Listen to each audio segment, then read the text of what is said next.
Hi, everybody.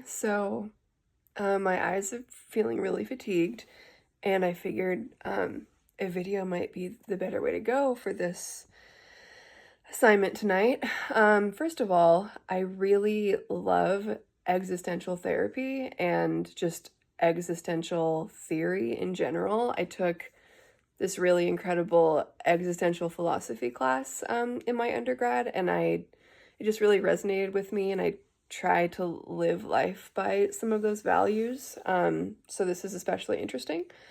So to get started, Bugental, I hope that's how you pronounce it. It seems to me that as opposed to the Pearls session, he was definitely going slower and mentioned that he would have gone even slower and like wouldn't have pressed so hard if it wasn't for him trying to um, get a recorded session that kind of encapsulated some of the essential techniques of existential or logotherapy, whereas Pearls was much more fast paced and almost seemed aggressive in the way that he was asking questions and really pushing.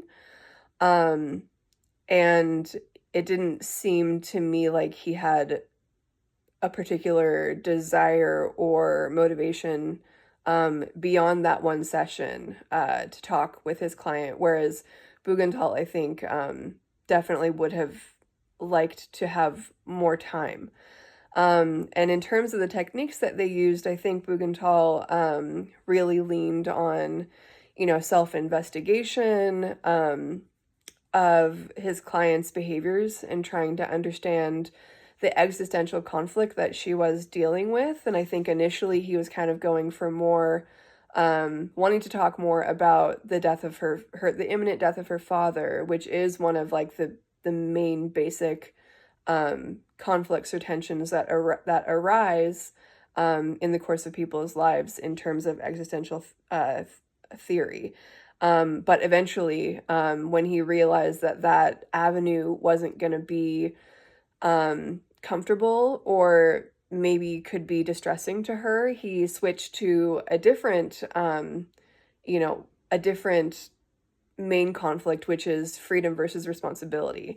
And so I think he was really kind of encouraging the exploration of her need to control and the ways that she has made sense of herself in the context of her own life, and kind of helping her to investigate or asking her questions around whether or not the ways that she has developed are actually what she wants to be doing. And with Pearls, I think that he really focused on the here and now, like techniques, just like asking the part of her that retreated into her safe corner what it did for her and why she does it, and kind of asking her to stay with it, rather than glossing over like the anger and the resentment and the hurt feelings that were coming up.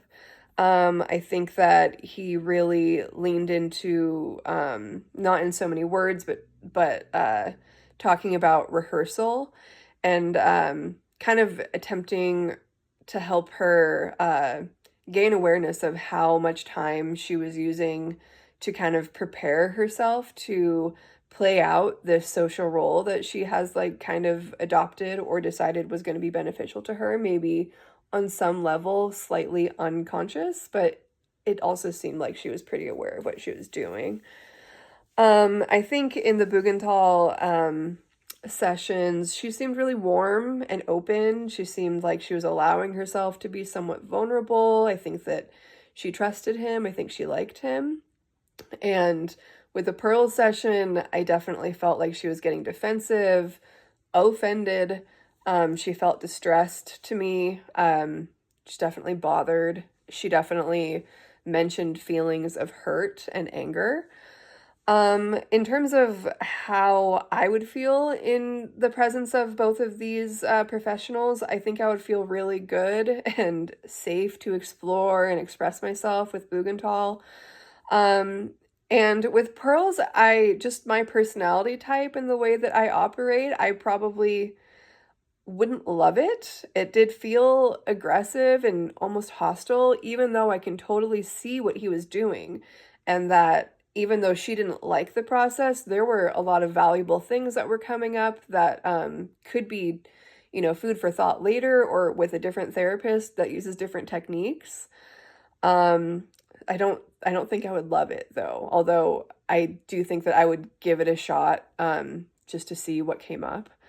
Um, in terms of how I would feel about being in a therapeutic relationship with these clients, I think I would feel good about the client that was, I think her name was Marie, that was with Bugental. She seems really invested in doing the work, really open to talking about herself, and she is self-aware, um, and I think that she obviously, had some issues around letting go and like really getting into her emotions, but I don't think that would be a problem, especially given that the session that they were doing was short and it was on camera, and so like he even said, um, she didn't want to be embarrassed or to lose control at a time when she was feeling some really heavy feelings around like the emotions that he was trying to kind of evoke might have just been too intense for her at that moment. And I totally would respect that and think that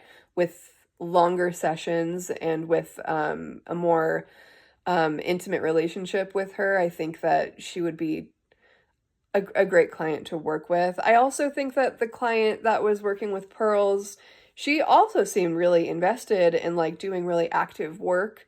And she seemed totally willing to talk about what was coming up. I think her defense mechanisms and her nervousness, just again might take more time, or a less intrusive or intentionally manipulative approach, which I think I could do that. Um, and given that these interviews were done quite some time ago, I believe both of them were in the 50s, maybe 60s. I think that the gender difference alone might have been like a big addressing factor. And of course, because at that time, the gender inequality also kind of encapsulates like socioeconomic disparities and the differences in like autonomy, and so I think just, being a female in a male dominated profession at that time, I think might have definitely influenced both sessions. And I think specifically it was much more obvious with the Pearl session, and she was very explicit about that. I also think that the age gaps might have been influencing. I wouldn't state quite so strongly that it was influencing the Bugental session, but definitely with Pearls. And again, the client even states like out loud that the fact that he was much older made her feel like she didn't, have authority to speak, or that she was going to feel stupid, or that because he is so much older and had so much more expertise, she felt like they weren't connecting. And I think that both of these sessions really relied heavily on focusing on the here and now, which, is a big part of existential therapies. They both, as I mentioned, really pointed out the behaviors that were happening in that very moment and what they might mean, what they were doing for them at that time. And I think they both emphasized in their different ways with different, approaches and language, that the clients were making conscious choices about who they are and how they want to operate in order to get what they need. And I think that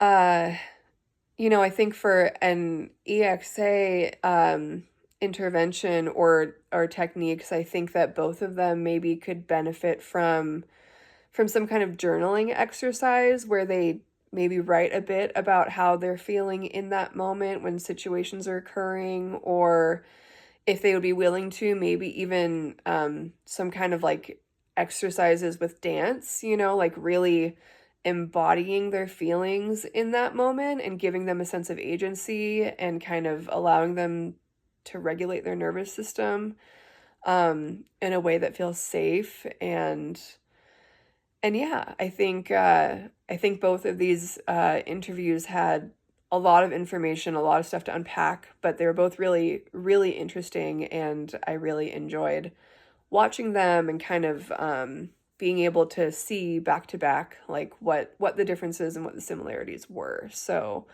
this is a long video, and I'm not sure how long it's supposed to be. It didn't say what the time limit was, but um, thank you. Have a good night.